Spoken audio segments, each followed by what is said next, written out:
नमस्कार दोस्तों, कैसे हैं आप लोग। उम्मीद है अच्छे ही होंगे। आज जिस टॉपिक को मैं डिस्कस करने जा रहा हूं उस टॉपिक का नाम है documents required when you move bail application before high court. जी हां, जब आप हाई कोर्ट में बेल एप्लीकेशन मूव करते हैं तो उससे पहले आपको कौन कौन से दस्तावेज आपके पास होनी चाहिए। ये जो प्रॉब्लम है, यह प्रॉब्लम हर लोगों के साथ है जो भी बेल मूव करेंगे हाई कोर्ट में। इसी मैंने सोचा कि इस पे एक छोटा वीडियो बना दिया जाए ताकि आप लोग उस समय में परेशान ना हो। जब भी आप हाई कोर्ट के वकील साहब से मिलने के लिए आए तो ये वीडियो आपको हेल्प करेगा और वो सारे डॉक्यूमेंट को आप पहले से ही कंपाइल करके और दुरुस्त होकर आए पटना हाई कोर्ट या अदर हाई कोर्ट। चलिए समझते हैं कौन कौन से डॉक्यूमेंट की जरूरत होती है उस समय में। इसलिए मैंने टॉपिक का नाम रखा है बेल इन हाई कोर्ट। जब आप बेल एप्लीकेशन हाई कोर्ट में मूव करते हैं, at that point of time required documents, कौन कौन से दस्तावेज की जरूरत होती है। इसको हमने दो पार्ट में बांटा है, before chargesheet and after chargesheet. Anticipatory bail, regular bell सबको भूल जाइए। एंटीसिपेटरी बेल क्या होता है, रेगुलर बेल क्या होता है, मैंने वीडियो दिया हुआ, उसको जाकर समझिए तो अच्छे समझ में आपको आ जाएगा। अब बात आता है जब एंटीसिपेटरी बेल मूव करेंगे तब जेल से बाहर रहेंगे तो ऑफकोर्स चार्जशीट जमा नहीं होगा। इसलिए मैंने दो पार्ट बांटा, बिफोर चार्जशीट और आफ्टर चार्जशीट। मान लीजिए कि हाइपोथेटिकल सिचुएशन, मर्डर केस में आप फंस गए और आप चले गए बिहाइंड द बार। जब बिहाइंड द बार आप जाते हैं और आपको लगता है कि मुझे अभी ही मूव करना है बेल, तो कहां जाएंगे आप, जो मदर कोर्ट या पेरेंट कोर्ट होता है, वो सीजीएम का हो या जीएम फर्स्ट क्लास हो, वहां पे आप मूव करेंगे। बेल खारिज होता है तो आप जाएंगे कहां, सेशन में, डिस्ट्रिक्ट जज के पास। वहां से बेल खारिज होगा तो कहां मूव करेंगे, हाई कोर्ट। अब आइए समझिए बात, जब इस स्थिति में आप हाई कोर्ट आते हैं तो आपके पास क्या क्या चाहिए।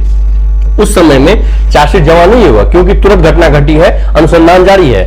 आईओ से आप डायरी लिख रहे होते डेली बेसिस पे, डायरी का जब कंक्लूजन होता है तब चार्जशीट लिखा जाता है, ठीक है। और जब बड़े अपराध होते हैं जैसे 302, 376, अटेम्प्ट टू मर्डर, इस सब में क्या होता है, जब आप बिहाइंड द बार रहते हैं तो 90 दिन के भीतर उनको चार्जशीट जमा करना होगा, या यदि उनको लगता है अनुसंधान का इसकी इन्वॉल्वमेंट नहीं थी तो उसके अगेंस्ट में क्या करेगा, चार्जशीट से नाम उनका बाहर करेगा और अनुसंधान बंद हो जाएगा। अनुसंधान बंद होगा उसके बाद ही चार्जशीट आती है, समझ ध्यान रखिएगा। तो जो अनुसंधान चल रहा होता है उस समय में केस डायरी लिखा जाता है उनके द्वारा। उस समय पर आप मूव किए, डायरी तो लिखा जा रहा है, तो सर्टिफाइड कॉपी जो है, ये दोनों के हालात में बता रहा हूं, ठीक है। अब इसमें समझते हैं, सर्टिफाइड कॉपी एफआईआर का बिल्कुल चाहिए। सर्टिफाइड जिसको आप लोग क्या बोलते हैं, नकल कॉपी, ठीक है। और ये उसी कोर्ट, पेरेंट कोर्ट से निकलेगा जहां वो पहले बेल मूव किए थे आप। एफआईआर का निकालिए। दूसरा रिजेक्शन ऑर्डर, जो बेल आप मूव किए थे डिस्ट्रिक्ट कोर्ट ने खारिज किया था तो उसका क्या रिजेक्शन ऑर्डर होगा, उस रिजेक्शन ऑर्डर को भी लेके आप जरूर आइए। तीसरा डॉक्यूमेंट सर्टिफाइड कॉपी, यही दो आपको at this point of time मिलेगा। इस स्टेज में इतना ही चीज आपको कोर्ट प्रोवाइड कर सकती है। केस डायरी की यदि बात आप देखते हैं, केस डायरी का सर्टिफाइड नहीं मिलता है, इसको ध्यान रखिएगा।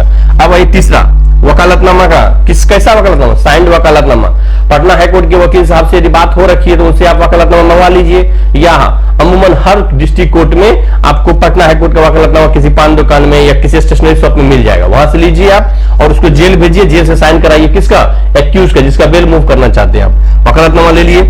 चौथा, फॉर एफिडेविट रिलेटिव साइन, जो एफिडेविट होता है, जो शपथ पत्र भी लगता है आवेदन में, तो उसमें किसी एक रिलेटिव का आपको क्या होगा, उसको शपथ पत्र पे साइन करना होता है, एफिडेविट पे साइन करना होता है। तो वो उस रिलेटिव का आपको आधार कॉपी का भी एक फोटो कॉपी चाहिए, उस पे उसका सिग्नेचर चाहिए। और साथ ही साथ जो वकील साहब आपको मूव करेंगे बेल, वो एफिडेविट रेडी रखते हैं, इनके आधार कॉपी का भी आपका सारा चीज रेडी रहता है, वो आए और वो क्या करेंगे, उस पे साइन करेंगे। यानी इसका साइन कहां चाहिए, एफिडेविट पे भी चाहिए और इन्हीं का आधार कॉपी पे भी सिग्नेचर के साथ चाहिए। इन सारे डॉक्यूमेंट के अलावा मैंने सिर्फ फिफ्थ लिखा है, एनी अदर सपोर्टिंग डॉक्यूमेंट्स, ऐसा डॉक्यूमेंट जो आपको लगता है आपको असिस्ट कर सकता है, आपको बेल दिला सकता है। फॉर एग्जांपल, जब मर्डर कारित हुआ था, जब मर्डर ये परफॉर्म किया गया था, उस समय पे आपको लगता है कि हम तो कोचिंग में पढ़ रहे थे, मेरा नाम जबरदस्ती डाल दिया और उस कोचिंग में सीसीटीवी लगा हुआ है, तो सीसीटीवी फुटेज आपको डेफिनेटली हेल्प करेगा। आप उसका स्क्रीनशॉट निकालिए, वीडियो को ले लीजिए, उसको पॉज करके जहां जहां लगता है टाइम और डेट आता है उसमें, उसको आप फोटो डेवलप कीजिए और वकील से आपको दिए, वो आपको डेफिनेटली हेल्प करेगा।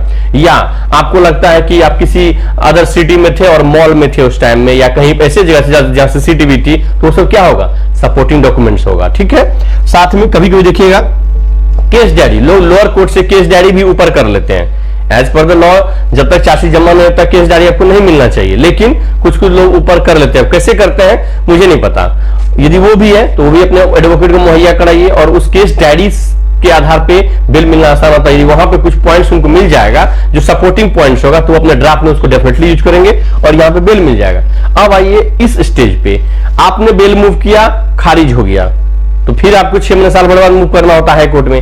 उस दौरान क्या होता है, जब मैंने क्या बोला बड़ा अपराध है तो 90 दिन, 90 दिन तो अमूमन क्रॉस हो ही जाएगा। जब हाई कोर्ट आप मूव करेंगे, बेल पे बहस होती है, तो अमूमन चार्जशीट जमा हो जाता है क्योंकि 90 दिन क्रॉस हो चुका होता है। तो मान लीजिए चार्जशीट जमा होने के बाद दोबारा आप हाई कोर्ट में बेल मूव कर रहे हैं, तो क्या क्या चाहिए, तो एफआईआर का सर्टिफाइड यही नकल चाहिए, बिल्कुल चाहिए।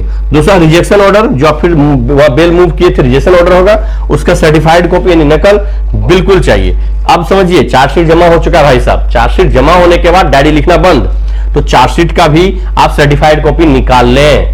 चार्जशीट का सर्टिफाइड कॉपी यह दिखाता है कि lordship chargesheet already has been submitted and investigation यानी अनुसंधान जो है वो भी खत्म हो चुका है, तो अब जो एक्यूज्ड है या पेटिशनर है वो कोई भी एविडेंस को डिस्टॉर्ट नहीं कर सकता। ये सबमिशन हम लोग लेते हैं, तो ये आपको हेल्प करता है कि चार्जशीट जमा हो चुका है, वही इन्वेस्टिगेशन को या विटनेस को कोई हैम्पर कुछ नहीं कर सकता, परेशान नहीं कर सकता है। चौथा जो मोस्ट इंपॉर्टेंट है, मान लीजिए चार्जशीट सबमिट किए, उसके बाद क्या कॉग्निजेंस लेती है मजिस्ट्रेट साहब, कॉग्निजेंस के बाद क्या आता है, फ्रेमिंग ऑफ चार्ज पे मैटर जाता है, फ्रेमिंग ऑफ चार्ज हो गया उसी बीच में, उसके बाद गवाह भी गुजरना शुरू हो गया। मान लीजिए उसके बाद आप मूव करते हैं, जैसे मेरा एक केस था कटिहार मर्डर केस का, कटिहार में एक मर्डर केस था, उस बेचारे ने मुझे एंगेज किया था 3rd टाइम, 2 टाइम उसका हाई कोर्ट से बिल रिजेक्ट हो चुका था, रिसेंटली मैंने बिल लिया 3rd टाइम 2 साल 8 महीना, यानी गवाह भी लगभग गुजर चुका था, तो 4 या 5 7 गवाह थे शायद, उसमें से 6 गुजर चुका था। तो हमने क्या किया, सबका जो है डिपोजिशन ऑफ विटनेस, जो विटनेस गवाह गुजरा था सबका सर्टिफाइड निकाल लीजिए, वो बहुत ज्यादा हेल्प करेगा आपको।